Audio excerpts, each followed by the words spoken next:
शुभ सकाल बंधुरा आमी आबार चलेছি তোমাদের কাছে একটা ছোট্ট ব্লগ নিয়ে। আমি এখনো কোচবিহারে মানে পাতলা খাওয়াতে দেখো আমি ঘর মুছছি।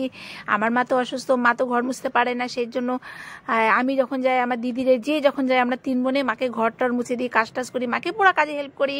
দেখো পুরো ঘরটারগুলো ভালো করে আমি মুছে দিচ্ছি। আমিও এখানে এসে ডান্টা দিয়ে ঘর মুছছি। আর বসে বসে তো ঘর মুছতে পারে না, কারণ আমারও কোমর ব্যথা করে, সেই জন্য। আর ওই দেখো আমার এটা যে বর দিদি দুইটা বালতি নিয়ে কি যে কাজ করছে, মানে জামা কাপড় কাচবে নাকি দুটো বালতি নিয়ে কলের পাড়ে গেল কাজ করতে। আমার বর দিয়েও সারাদিন কাজ করে এই বাড়িতে। আমিও কাজ আসলে পরে একটু ঘুরতে আসি, তবুও আমি সারাদিন কাজ করতে থাকি। প্রচুর কাজ আমাদের এই বাড়িতে আর কি। মাকে নিয়ে একটু মর্নিং ওয়াক করার জন্য বেরিয়ে গেলাম, কারণ পাশে আমাদের একটু রাস্তা আছে, পাকা রাস্তা তো জানো বাড়ির সাথে, ওইখানে তো হাঁটা যাবে না, পিছনে একটা গলি রাস্তা আছে, ওই গলিতে মাকে নিয়ে একটু হাঁটা চলা করছি। মানে মা একটু মর্নিং ওয়াক করে নেয়। মা একটু মানে মর্নিং ওয়াক তো করতে লাগবে না, তো হাত পা শরীর বসে যাবে না। মাকে বলছি একটু হাতে একটু ব্যায়ামও করে নাও, তাই জন্য মা একটু হাতে একটু সুন্দর করে ব্যায়ামও করে নিচ্ছে। আমি যেটা বলি মা সে কথাটা ভালো করে শোনো। ওই যে দেখছো এটা হলো আমাদের বাড়ি, আমি আমাদের বাড়ির পিছনটা দেখাচ্ছি। দেখছো কত বড় ফাঁকা মাঠ। মা এখন বসে বসে মুড়ি খাচ্ছে আর হচ্ছে চা আর শশা নিয়ে বসে। সকালবেলা একটু চানাচুরও মা খুব পছন্দ করে, চানাচুরটা দিয়ে মুড়ি দিয়ে শশা দিয়ে খায়। আর মার ভীষণ খেতে ভালো লাগে। মা আবার সোয়েটারের পোষে চাদর পোষে। কেন বলো তো, আমাদের হচ্ছে গ্রামের বাড়ি তো, এখানে একটু প্রচণ্ড ঠান্ডা বেশি, ফাঁকা ফাঁকা বাড়িঘর তো অনেকটা দূরত্ব।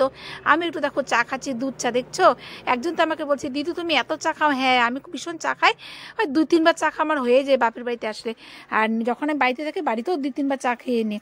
আর চা খেতে ভালোই লাগে। আর এখন তো ঠান্ডা, এখন চা খেতে তো সবারই একটু একটু ভালোই লাগবে। আর এই দেখো এটা যাচ্ছে, এটা আমার হচ্ছে দিদির মানে গৌতম দা আমার, ও আমার জন্য কারি পাতা নিয়ে এসছে। আমাদের এখানে গ্রামের বাড়িতে প্রচুর কারি পাতা, সব কিছু কেনে, শাক পা কিছুই কিনতে না, ওরা কিছুই সবজি কিনে না। সবজি কেনার মধ্যে খালি ওরা আলু কিনে, ফুলকপি কিনে, আর বাঁধাকপি কিনে, আর বেগুন কিনে, সব ওদের আশেপাশে গাছে টাছে দুনিয়ার এখানে পাওয়া যায় এগুলা। ধনিয়া পাতা, কাঁচা লঙ্কা, তারপরে এইসব ওরা কিছুই কিনে না। আর এটা যে দেখছো এটা হচ্ছে আমার বড় ভাই বসে বসে এই মশারি এখনো খুলে নেয়, মানে অর্ধেক ভিতর বের হয়ে ও কীর্তন করছে। সকালবেলা একটু কীর্তন করে, ঠাকুরের নাম করে, কীর্তন করছে। আর একটু আমাকে একটু মোবাইলটা দেখাচ্ছে, দেখতো আমার মোবাইলে কীর্তনটা ঠিক মতন গেলো কি না, সেজন্য আমাকেও বলছে। আর আমার মা এখন বসে বসে বাসন মাজছে। মাকে আমরা কাজ করতে দিই না, কিন্তু মা জবরদস্তি করে আমাকে একটু কাজ করতে দাও, নাহলে তো আমি শরীর হাত পা বসে যাবে, সেজন্য মা একটু বাসন মেজে নিচ্ছে কলের পাড়ে বসে। আমাদের এই গ্রামের বাড়িতে এখানে আমাদের কোনো রানিং ওয়াটার কিছু নেই। আমাদের বাড়িতে কল, 2টা কল আছে, 2 পাশে 2টো কল আছে। আর ওই দেখো মা বাসন মেজে, এখন কতগুলো এক বালতি বাসন মেজে মা এখন যাচ্ছে রান্নাঘরে বাসনগুলোকে রাখতে। তাই মার সাথে আমি একটু ভিডিও করছি। তোমরা ভাবছো যে তোমার মা বয়স্ক কাজ করছে, তুমি কেন ভিডিও করছো? না, আমিও কাজ করি, কিন্তু মা এইটুক কাজটা মা করে। এইটুক ছাড়া মা যদি কাজ না করে, মা তো শরীর বসে যাবে না। মা খালি একটু বাসনগুলো মা একটু মেজে দেয়, না মাছ দিলে মা খুব রাগ করে। আমি একটু পটল ভাজা করে নিলাম, ফুলকপিটাকে হালকা করে বয়েল করে নিচ্ছি। দুপুরের আজকে আইটেম হবে কি কি, তোমরা তো আমার ভিডিও যারা দেখছো তা দেখছো আজকে দুপুরে কী কী রান্না, আমাদের আইটেমগুলোকে কী কী রান্না করছি। ফুলকপির তরকারি হবে, আর হচ্ছে তোমার হচ্ছে পটল ভাজাই ভাজা। আমি যে স্নান টান করে নিয়ে পুজো দিচ্ছি। আজকে পুজো দিতে কেন বসলাম, পুজো দিয়ে যখন বাড়িতে আসে, কারণ পুজোতে আজকে ভালো ভালো টেস্টি প্রসাদ দিয়েছি, মিষ্টি দিয়েছি, সন্দেশ দিয়েছি। আর বাড়িতে আসলে পরে একটু পুজো দিই, আমাদের অনেক ঠাকুর।